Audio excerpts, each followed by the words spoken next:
There's an old saying in tech that goes something like this. By the time you go to the store and buy that computer or camera that you've been thinking about buying for quite some time, and the second that you pay the money and you grab that item and you go home, it's already outdated. And the world of tech is very much the same, with constant updates, revisions, and new features that keep us totally engaged. And Apple is no stranger to this, making constant updates to their products, sometimes making small tweaks, or sometimes completely revamping the design like the new MacBook Pros that we got just last year. In this video, we'll talk about some new updates from the world of Apple, from Apple bringing a periscope camera to not this year's iPhone 14, but the iPhone 15 next year, iPhone SE not being as popular as Apple thought, to the latest news about Apple's June event, and some serious competition for their just released studio display.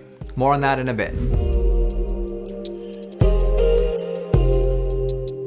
Hey guys, it's Amir, and reportedly Apple has asked their suppliers to bring down the production of the just released iPhone SE 2022 model by 2 to 3 million units. The reason for this being that the demand for the iPhone SE is not as great as they thought it would be. It's as if people don't want to buy a phone that was just released 2 years ago that looks exactly the same, except the chip is different and it's got 5G. Who would have ever thought? No, but in all seriousness, I actually love the SE, so I'm bummed to hear this news. This comes to us from Nikkei Asia, which also writes, the move by Apple, the leader in the consumer electronics industry, to lower its production volume for the newly introduced iPhone could spark chain effects on other consumer electronic makers to trim production orders and digest their inventories amid the uncertain market. Regarding the SE, here are my quick thoughts. For a roughly $400 price tag, you get all the benefits of the speed and power of the iPhone 13 with a handful of hardware limitations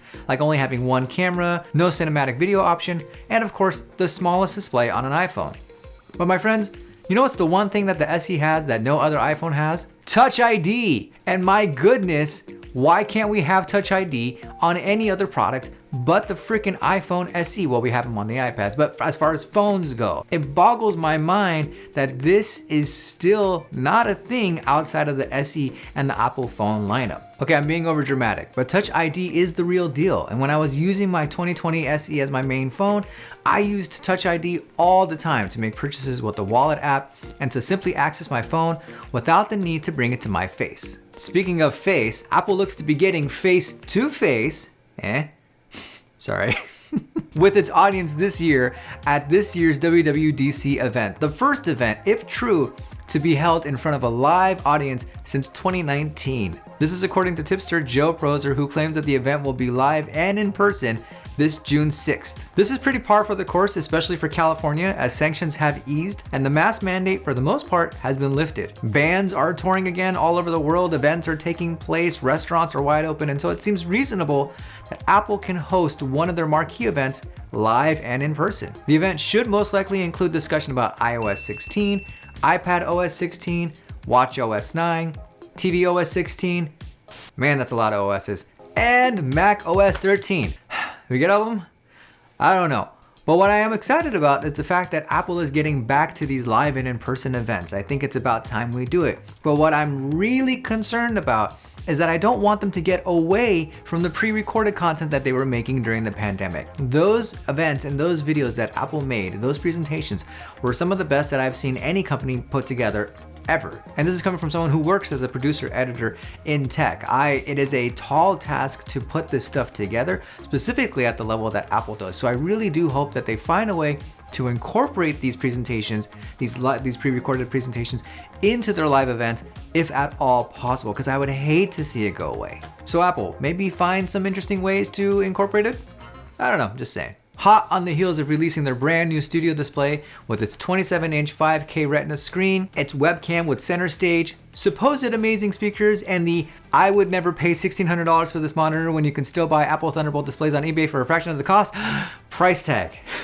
Apple has found some competition. Okay, so they're not exactly the same monitors. I mean, take a look at these two on screen right now. You have Apple's 27-inch 5K screen and Samsung's 32-inch 4K screens. But tell me that Samsung did not blatantly rip off the Apple design.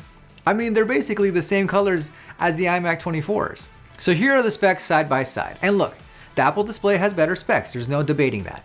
You get a 5K monitor instead of 4K, 600 nits of brightness as opposed to 400, and all those lovely ports in the back that add even more versatility to your setup. But a 32-inch display, the same size I might add as the Apple Pro Display XDR, is nice. And it's got Alexa built in. So if you want to talk to your monitor and ask it to do things, you can do that, I guess. I don't know, it's there. And get this, it even includes Apple AirPlay. It's like the cheaper monitor we've all wanted from Apple, except from Samsung. Oh, and it's also half the price of the Studio Display. Now look, this is a Thunderbolt display behind me. I love it to death. It still works beautifully. But if this ever crapped out on me, I don't know, this Samsung display sounds kind of nice. Just saying. Would it be weird? I think it'll work. I don't know. Like and subscribe. Moving on.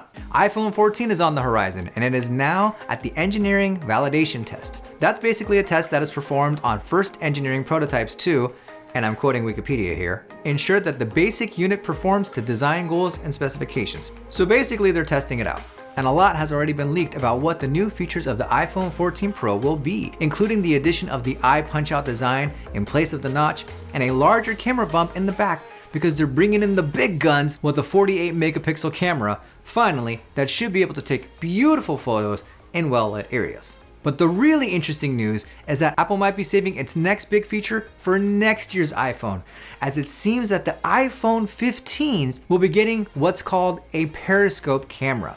Now, if you're wondering what a periscope camera is, don't worry, I had no idea either until I looked it up. And according to this website called thesmartphonephotographer.com, which I'll link below, it says, simply put, a periscope camera, also referred to as a periscope zoom lens, in a smartphone refers to a mobile phone camera unit which, due to employing a prism mirror system, extends its focal length by positioning the image sensor and zooms lens array sideways. This limits the perturbance, that's a big word, at the back of the phone while providing greater optical zoom than usually found on a typical smartphone camera. So basically, you can extend the focal length past the 3x that we get right now, maybe to about 5x, and you can actually decrease the camera bump in the back. See, right now we're getting a bigger camera bump for the iPhone 14 Pro because of the 48 megapixel camera.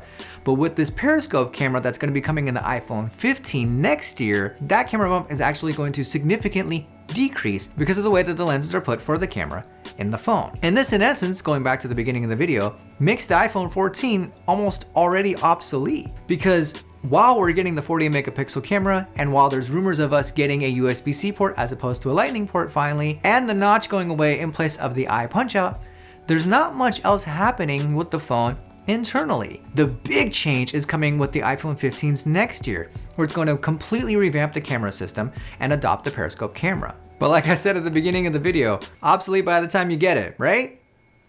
Fun times. iPad Pro is getting some love, as Bloomberg's Mark Gurman said that the new iPad Pros, the next generation, should be coming out between September and November of this year. Now, all of this is speculation, but Gurman states that, quote, the M2 should feature an 8-core CPU like its predecessor, but it might sport a better GPU which could go 9 to 10 cores.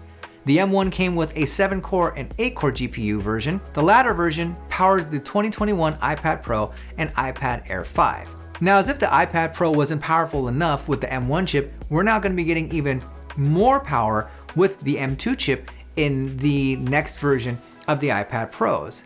And with great power comes great apps. Apple, I'm begging you, please make a Final Cut Pro app or a Logic Pro app or both that we can use natively in iPad. I'm sure there's a way where you can port Final Cut Pro into the iPad and have a seamless editing workflow. I am positive that that is a possibility, that it could be done really, really well. I mean, Adobe's already been making Photoshop and Lightroom for the iPad. Let's go and make true video editing software for the iPad. No disrespect to LumaFusion. LumaFusion is great for a $30 price tag. It's amazing, but it is severely limited in what it can do. Just port it over to iPad OS and let that M2 chip do its thing. And also bring Logic Pro as well. Please and thank you. There's also talk of somehow bringing wireless MagSafe charging to the iPad, which would require some modifications to the back panel. Currently, the iPad is made from metal, so the wireless charging wouldn't work right now. A workaround could be to make the body out of aluminum and have the Apple logo itself made out of glass, which would allow for wireless charging. Although personally, I have no issues charging with the 20-watt charger that came with my iPad Pro, so I'm good either way, but let me know how you feel in the comments below.